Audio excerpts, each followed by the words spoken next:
এই 1 টাকার কয়েনটি অনেক হাসি খুশি ছিল, কিন্তু তার খুশি বেশি দিন থাকে না, কারণ বাজারে এখন 500 টাকার বড় নোট চলে এসেছে এবং এই 500 টাকার নোটটি তাকে লাথি মেরে দূরে সরিয়ে দেয়, কারণ তার জায়গায় এখন 500 টাকা, 200 টাকা, 100 টাকা সব নোটগুলো দখল করে নিয়েছে। এবং এই সব নোটগুলোর রাজা ছিল 2000 টাকার নোট।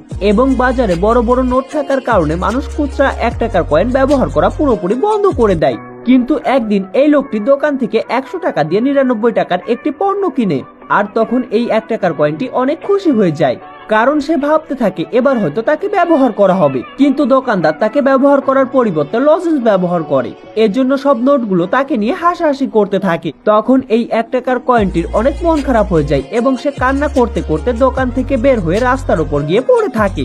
এরপর রাতে একটি ছেলে নাইট ক্লাবে গেমস খেলতে যায়, তবে তার কাছে শুধুমাত্র টাকার নোট ছিল।